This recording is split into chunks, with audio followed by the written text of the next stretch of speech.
Welcome दोस्तों, आज की वीडियो में हम बात करेंगे आरआरबी एनटीपीसी का जो 12th लेवल का वैकेंसी निकला है उसको आप ऑनलाइन कैसे भरेंगे। वीडियो शुरू करने से पहले आपसे छोटी सी रिक्वेस्ट है, अगर आपने अभी तक इस चैनल को सब्सक्राइब नहीं किया तो सब्सक्राइब कर बेल आइकन को दबा दें। चलिए वीडियो शुरू करते हैं।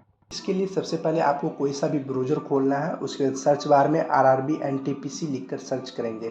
इसका लिंक वीडियो के डिस्क्रिप्शन में भी दे दिया हूँ, आप वहाँ से भी डायरेक्ट इस वेबसाइट पे आ सकते हैं। उसके बाद नीचे आइएगा, यहाँ लिखा होगा आरआरबी होम, यहाँ ऊपर में लिखा हुआ आरआरबी अप्लाई गवर्नमेंट इन, इस पर आपको क्लिक करना है। जैसे ही आप इस पर क्लिक कीजिएगा उसके बाद आपके सामने कुछ इस तरह का डैशबोर्ड खुलेगा। उसके बाद यहाँ होगा अप्लाई, देखिएगा यहाँ अप्लाई पर जैसे ही इस पर क्लिक कीजिएगा उसके यहाँ होगा क्रिएट एन अकाउंट, इस पर आपको क्लिक करना है। जैसे ही आप इस पर क्लिक कीजिएगा उसके बाद यहाँ ओके होगा, इस पर आपको क्लिक करना है। उसके बाद यहाँ होगा कंट्री ऑफ नेशनैलिटी, आप पर जो किस देश से आते हैं वो पूछा जा रहा है। आप पर जो इंडिया से आते हैं तो आप इंडिया पे क्लिक कीजिएगा। आप पर जो अदर देश से आते हैं जैसे नेपाल भूटान जहाँ से भी आते हैं उस पर सिलेक्ट कर कीजिएगा। जैसे हम इंडिया से आते हैं तो इंडिया पे क्लिक कर दिए। उसके फुल नेम आपको अपना यहाँ पूरा नाम लिखना है। 10th क्लास के सर्टिफिकेट में जो नाम लिखा होगा वही आपको नाम यहाँ डालना है। उसके रीटाइप फुल नेम, इसमें आपको फिर से अपना दोबारा नाम लिख देना है। उसके बाद आप और जो नाम चेंज किए हैं तो आप यहाँ यस कीजिएगा, अन्यथा आपको नो पर क्लिक करना है। उसके बाद आपको नीचे आइएगा, यहाँ होगा डेट ऑफ बर्थ, इसमें आपको अपना डेट ऑफ बर्थ सेलेक्ट करना है। उसके बाद रीटाइप डेट ऑफ बर्थ, आपको दोबारा डेट ऑफ बर्थ इसमें भरना है। उसके बाद यहाँ सिलेक्ट जेंडर, आपका जो जेंडर होगा मेल फीमेल ट्रांसजेंडर जो भी है उस पर आप क्लिक करना है। उसके बाद रीसिलेक्ट जेंडर, इसमें आपको दोबारा जेंडर सेलेक्ट करना है। उसके बाद यहाँ आपको अपना फादर्स नेम लिखना है, पूरा लिखिएगा। उसके बाद रीटाइप फादर्स नेम, इसमें आपको दोबारा फादर्स नेम लिखना है। उसके बाद मदर्स नेम, इसमें आपको अपना लिखना है। उसके रीटाइप मदर्स नेम आपको यहाँ दोबारा लिखना है। उसके बाद आप यहाँ नीचे आइएगा।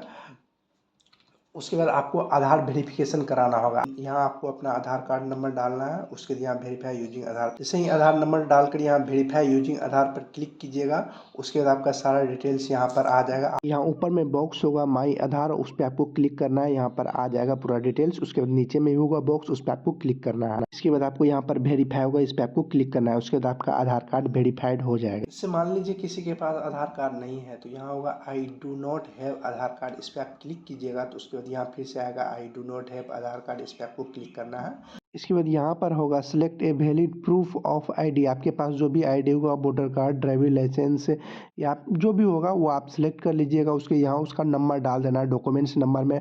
उसके बाद इशू ऑफ अथॉरिटी कहाँ कौन सा अथॉरिटी ने उसे इशू किया है उसका यहाँ पे नाम डाल देना है। उसके बाद प्लेस ऑफ इशू कहाँ से वो इशू हुआ है किस स्थान से उसको यहाँ पे डाल देना है। डेट ऑफ इशू किस दिन हुआ डॉक्यूमेंट्स इशू हुआ उसको यहाँ डेट ऑफ इशू में डाल मेरे पास आधार कार्ड था तो हम आधार कार्ड ही वेरीफाइड कर दिया। उसके बाद आपको नीचे आना है, यहाँ आपको अपना ईमेल एड्रेस डालना है, जो भी आपका ईमेल आईडी होगा वह डालना है। उस पर आपको ओटीपी भी जाएगा, यहाँ आप जनरेट ईमेल ओटीपी कीजिएगा, उस पर एक ओटीपी जाएगा, उस ओटीपी को यहाँ पर डालना होगा। उसके यहाँ होगा मोबाइल नंबर, यहाँ पर आपको अपना मोबाइल नंबर डालना है। उसके मोबाइल नंबर पे एक ओटीपी जाएगा, यहाँ कीजिएगा जनरेट मोबाइल ओटीपी, इस पर ओटीपी जाएगा। उसके जो भी ओटीपी गया होगा यहाँ पे आपको डालकर उसके बाद आपको यहाँ क्रिएट एक पासवर्ड बनाना होगा। पासवर्ड आपको कैसा बनाना है जिसमें आपका एक लेटर कम से कम स्मॉल होना चाहिए, एक लेटर आपका बड़ी अक्षर में होना चाहिए और नंबर होना चाहिए जैसे 1 2 3। उसके स्पेशल कैटेगरी जैसे एट द ग्रेड सब होता है वो सब आपका उसमें से किसी का एक होना चाहिए। इसी तरह का आप पासवर्ड बनाइएगा। उसे जो पासवर्ड बनाइएगा उसको फिर से यहाँ कन्फर्म पासवर्ड में डालना है। उसके जो यहाँ कैप्चा कोड लिखा हुआ उसको यहाँ कैप्चा में डालकर यहाँ preview and create an account पर क्लिक कीजिएगा। यहाँ आप क्रिएट एंड क्रिएट अकाउंट पर क्लिक कीजिएगा उसके बाद आपके सामने कुछ इस तरह से आएगा, इसमें आपका पूरा डिटेल्स होगा। आप इसमें देख लीजिए कोई चीज़ तो गलत नहीं है। उसके बाद आपको यहाँ पर होगा I have rechecking and about details and found correct, इस पर आपको आगे बॉक्स हो इस पर आपको क्लिक करना है। उसके बाद यहाँ होगा कि क्रिएट एन अकाउंट, और जो कोई चीज़ गलत है तो यहाँ एडिट होगा, एडिट पर आप क्लिक करें सुधार भी कर सकते हैं। जैसे हम क्रिएट एन अकाउंट पर क्लिक कर दिए। उसके बाद आपको यहाँ पर प्रोसीड होगा, प्रोसीड पर आपको क्लिक करना है। जैसे ही आप इस पर क्लिक कीजिएगा उसके बाद आपका जो मोबाइल नंबर होगा और जो मोबाइल नंबर है उसको यहाँ मोबाइल नंबर डालकर उसके जो आपने पासवर्ड अभी बनाया था वो पासवर्ड वाले बॉक्स में डालकर जो यहाँ कैप्चा लिखा हुआ है उसको यहाँ पे डालकर यहाँ लॉगिन पर आपको क्लिक करना है। जैसे ही आप यहाँ लॉगिन पर क्लिक कीजिएगा उसके बाद आपके सामने कुछ इस तरह से आएगा। यहाँ आपको नीचे आना है, यहाँ सारा डिटेल्स होगा, यहाँ होगा ऑनलाइन एप्लीकेशन, इस पर आपको क्लिक करना है। जैसे ही आप इस पर क्लिक कीजिएगा उसके बाद आपको यहाँ यहाँ आपको दोस्तों 2 ऑप्शन मिलेगा। यहाँ ऊपर में देखिएगा, एक होगा general 6/2024 for non technical popular candidate NTPC under graduate post. यानी आप भी इंटर पास हैं तो आप इस पे क्लिक कीजिएगा। अगर आप ग्रेजुएशन लेवल पर हैं और ग्रेजुएशन हो गया है तो आप इस पे कर सकते हैं। यहाँ लिखा होगा general 5/24 for non technical popular category NTPC graduate post. आप और जो ग्रेजुएशन किए हैं तो आप इस पे कीजिएगा। आप जो आप इस पे भी अप्लाई करना चाहते हैं तो आप इस पर भी अप्लाई कर सकते हैं। चलिए हम अभी आपको इंटर लेवल का बताते हैं। इस पे आपको सबसे पहले यहाँ पर सिलेक्ट करना होगा कि आप कहाँ पर करना चाहते हैं अप्लाई। आरआरबी के लिए आप कहाँ अप्लाई करना चाहते हैं, आप शहर का नाम यहाँ सेलेक्ट कर लीजिएगा जो भी होगा। उसके बाद होगा यहाँ बॉक्स होगा, आप यहाँ बॉक्स पर क्लिक कीजिएगा। उसके बाद यहाँ नेक्स्ट होगा, इस पर आपको क्लिक करना है। इसके बाद यहाँ पर क्रॉस का निशान होगा, इस पर आपको क्लिक करना है। इसमें आपका पर्सनल डिटेल्स होगा, जो भी इससे पहले आपने भरा था वही आपका यहाँ डिटेल्स होगा। इसमें आपको यहाँ पर नीचे आना है, यहाँ पर होगा मैरिड स्टेटस, यानी आप शादीशुदा हैं या आप शादीशुदा नहीं हैं। यहाँ पर जो आप शादीशुदा हैं तो आप मैरिड पर क्लिक कीजिएगा। अगर आप शादीशुदा नहीं हैं तो अब आप अनमैरिड पर क्लिक कीजिए। उसके बाद है यहाँ रिलीजन, आप जिस भी रिलीजन में आते हैं, हिंदू मुस्लिम सिख ईसाई जो भी आते हैं आप उसको सेलेक्ट कर लीजिए। इसके बाद है मदर टंग, यानी आपकी मातृभाषा कौन सी है। आपका जो भी मातृभाषा होगा उस भाषा को आपको सेलेक्ट कर लेना है। उसके बाद choose of language for examination, आप किस भाषा में एग्ज़ाम देना चाहते हैं उस भाषा को आपको यहाँ पर सेलेक्ट करना है। इसके बाद है आपका उसके बाद है permanent visual mark for identification, यानी आपके शरीर में जो भी निशानी होगा उसको आपको पहचान एक ठो देना होगा, 2 पहचान देना होगा। एक फर्स्ट होगा और दूसरा होगा permanent visual mark for identification 2। आपको शरीर में ऐसा कोई 2 निशान बताना होगा। इसके बाद नीचे में होगा कम्युनिटी, यानी आप किस कम्युनिटी से आते हैं, SC ST से आते हैं या OBC से आते हैं।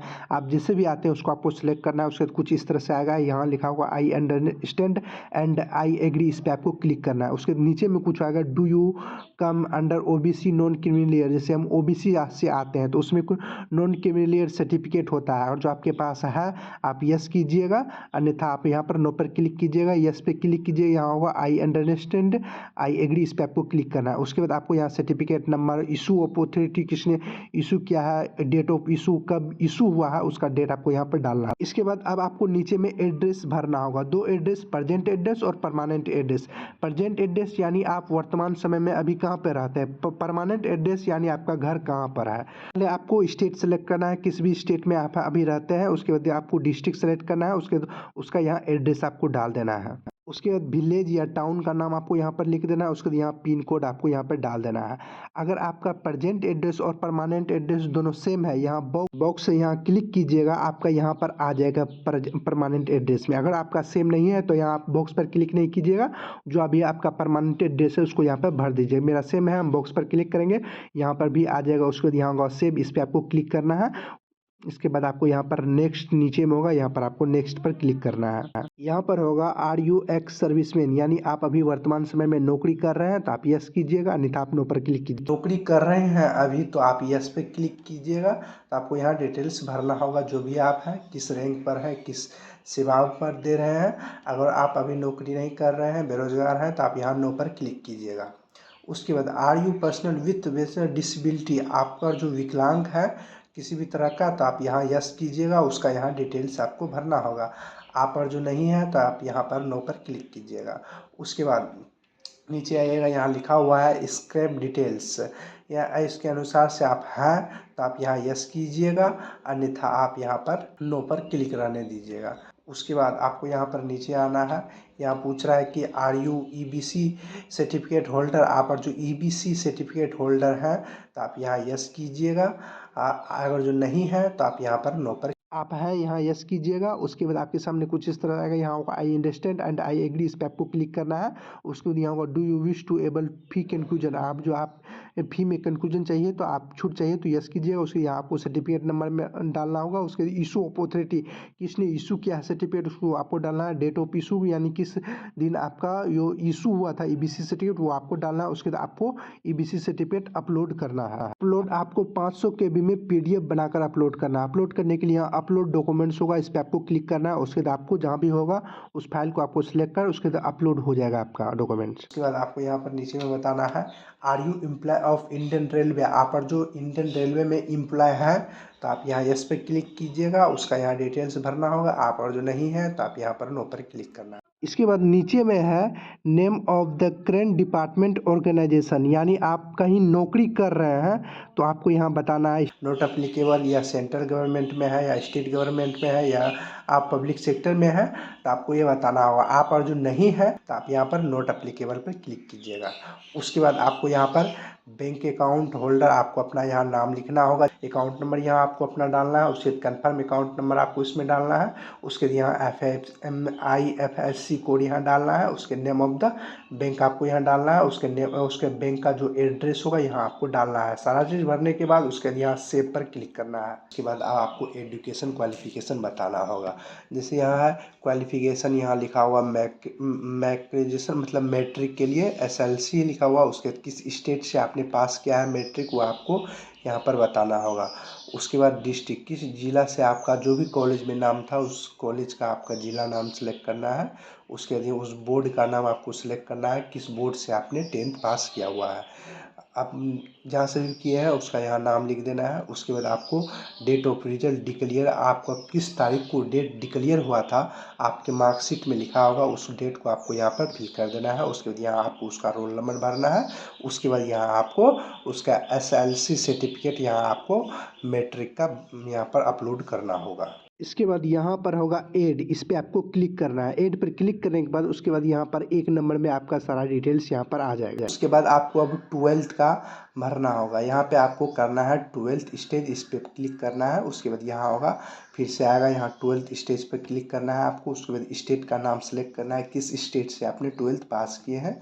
उसके बाद यहाँ डिस्ट्रिक्ट का नाम सेलेक्ट करना है, किस डिस्ट्रिक्ट से आपने पास किया है उसका नाम सेलेक्ट करेंगे। उसके बाद यहाँ बोर्ड का नाम लिखना है, जिस भी बोर्ड से पास किए हैं आप उस बोर्ड का नाम लिखने के बाद उसके यहाँ होगा किस डेट को आपका रिजल्ट आया था उसको यहाँ पर आपको भरना होगा। जिस भी डेट को आया था वो उसका आएगा। उसके बाद आपको इसमें पूछा जा रहा है कि आपके पास इंग्लिश और हिंदी टाइपिंग है जानते हैं तो आप यस कीजिएगा, अन्यथा आप नो पर क्लिक कीजिएगा। आप नो पर क्लिक कीजिएगा, उसके बाद आपके सामने कुछ इस तरह से आएगा, आई अंडरस्टैंडिंग एंड आई एग्री, इस पर आपको क्लिक करना है।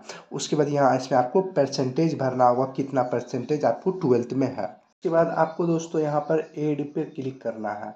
जैसे ही आप ऐड पर क्लिक कीजिएगा उसके बाद आपका यहाँ पर आ जाएगा। उसके बाद अगर आप ग्रेजुएशन भी पास किए हुए हैं तो आप यहाँ बैचलर डिग्री का यहाँ डालकर आप कर सकते हैं। जो आपके पास नहीं है, आप 12th ही पास हैं तो आप यहाँ पर ही रहने दीजिएगा। उसके बाद आपको यहाँ नीचे आना है, यहाँ नेक्स्ट होगा, इस पर आपको क्लिक करना है। जैसे ही आप यहाँ नेक्स्ट पर क्लिक कीजिएगा उसके बाद आपके सामने कुछ इस तरह से आएगा। अब आपको जो भी होगा वो आपको अब फ़ोटो सिग्नेचर सब अपलोड करना है। आपको सबसे पहले फ़ोटो अपलोड करना होगा। फ़ोटो जो आपको अपलोड करना है यहाँ होगा कलर फ़ोटो आपको अपलोड करना है। फ़ोटो का जो साइज है वह आपका होगा 320 × 240 पिक्सल्स में।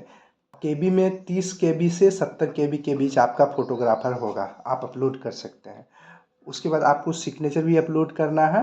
सिग्नेचर आपको अपलोड करना है 30 KB से भी 30 KB से 70 KB के बीच में ही करना है। अपलोड करने के लिए सबसे पहले आपको यहाँ ब्राउज़र होगा, इस पर आपको क्लिक करना है। जैसे आप इस पर क्लिक कीजिएगा उसके बाद आपके सामने कुछ इस तरह से होगा। उसके जहाँ भी आपका होगा फ़ोटो उसको आपको सेलेक्ट कर लेना है। जैसे ही आप यहाँ पर क्लिक कीजिएगा, यहाँ अगर जूम करना होगा तो जूम भी कर सकते हैं या इधर कर सकते हैं, या आप तो ऐसे सही यहाँ पे टिक होगा, इस पर आप क्लिक कीजिएगा तो आपका यहाँ जो फ़ोटो होगा वह आ जाएगा। जिस तरह आप फ़ोटो अपलोड कीजिएगा उसी तरह आपको सिग्नेचर भी अपलोड करना है। फ़ोटो और सिग्नेचर अपलोड करने के बाद उसके बाद यहाँ होगा सेव, इस पर आपको क्लिक करना है। उसके बाद आपको यहाँ पर नेक्स्ट होगा, इस पर आपको क्लिक करना है। इसके बाद आपके सामने कुछ इस तरह से आएगा। यहाँ आपको नीचे आना है, यहाँ होगा एलिजिबिलिटी पोस्ट। इसमें 2 ऑप्शन होगा, एक होगा कॉमर्शियल कॉम टिकट कलर का। आप अगर जो इसके लिए अप्लाई कर रहे हैं तो आपको इंटर पास होना चाहिए यानी 10+2, और अगर आप जनरल OBC और EWS में आते हैं तो आपको 10+2 यानी इंटर में 50% मार्क्स चाहिए। अगर आप SC ST PH होल्डर हैं तो आपको इंटर में सिर्फ पास होना चाहिए। अगर आप यहाँ पे जूनियर क्लर्क कम टाइपिस्ट में आप अप्लाई करना चाहते हैं, इसकी जो क्वालिफिकेशन है वह आपका 10+2 पास होना चाहिए। जनरल OBC EWS का 50% मार्क्स होना चाहिए। SC ST PH होल्डर के लिए पास होना चाहिए इंटरमीडिएट। और आपको जो टाइपिस्ट वाला में कर रहे हैं तो आपको कंप्यूटर टाइपिंग हिंदी और इंग्लिश होना चाहिए। अपने अनुसार से क्वालिफिकेशन देख लीजिए। अगर जो आपके पास टाइपिस्ट है तो आप दोनों के लिए अप्लाई कर सकते हैं। अगर आपके पास टाइपिस्ट यानी इंग्लिश और हिंदी का टाइपिस्ट आपके पास नहीं है, आप टाइपिस्ट वाला में अप्लाई नहीं कर सकते हैं। आप जिसके लिए भी अप्लाई करना चाहते हैं, यहाँ प्लस पे क्लिक होगा, उस पर क्लिक कीजिए, यहाँ आ जाएगा। मान लीजिए इसके लिए नहीं कर रहे थे, यहाँ क्रॉस का निशान होगा, इस पर क्लिक करना कीजिएगा तो वो इधर आ जाएगा। जिसके लिए भी अप्लाई करना चाहते हैं, यहाँ प्लस पर निशान होगा, यहाँ पर बॉक्स में आ जाएगा। जैसे ही बॉक्स में आ जाएगा, दोनों के लिए अप्लाई करना चाहते हैं, दोनों प्लस पे क्लिक कीजिएगा तो दोनों यहाँ आ जाएगा। तो देख लीजिएगा आप अपना क्वालिफिकेशन के अनुसार से आप क्या करना चाहते हैं। इसके बाद आपको यहाँ पर नीचे आना है, यहाँ पर एक बॉक्स होगा, उस पर आपको टिक कर देना है। उसके बाद यहाँ प्लेस का नाम आप अपना प्लेस यानी स्थान का नाम लिख दीजिएगा। उसके बाद एक यहाँ बॉक्स और होगा, यहाँ पर नीचे में आपको इस पर टिक कर देना है। इस पर टिक करने के बाद उसके बाद यहाँ सेव होगा, इस पर आपको क्लिक करना है। उसके बाद यहाँ प्रीव्यू एंड एप्लीकेशन, इस पर आपको क्लिक करना है। इसके बाद आपका जो भी डिटेल्स आपने भरा था वो चेक कर लीजिएगा, कोई चीज़ गलत तो नहीं, इसमें आपका सारा डिटेल्स होगा। उसके बाद आपको यहाँ पर नीचे आना है, यहाँ पर एक बॉक्स होगा आई हैव, यहाँ बॉक्स होगा, इस पर आपको टिक करना है। उसके बाद यहाँ सबमिट पर क्लिक करना है। और जो कुछ गलत है, यहाँ एडिटिंग का ऑप्शन है, आप उसको सुधार कर सकते हैं। यहाँ सबमिट सारा चीज़ सही होने के बाद यहाँ सबमिट पर आप क्लिक कीजिएगा। उसके बाद फिर से आपको यहाँ सबमिट पर क्लिक करना है। उसके बाद अब आपको पेमेंट कटाना होगा। आपको कितना पेमेंट कटाना है यहाँ पर शो होगा। पेमेंट कटाने के लिए यहाँ पर आपको नीचे आना है, यहाँ पर होगा पे विथ, इस पर आप क्लिक कीजिएगा। उसके बाद आप जिस भी माध्यम से पेमेंट कटाना चाहते हैं आप पेमेंट कटा दीजिएगा, क्रेडिट कार्ड, डेबिट कार्ड या यूपीआई से। उसके बाद आप अपना प्रिंट निकाल लीजिएगा। इस तरह आप अच्छे से सक्सेसफुली फॉर्म भर सकते हैं। वीडियो पसंद आए तो वीडियो को लाइक, शेयर और कमेंट जरूर करें। अगर आपने अभी तक इस चैनल को सब्सक्राइब नहीं किया तो सब्सक्राइब कर बेल आइकन को दबा दें।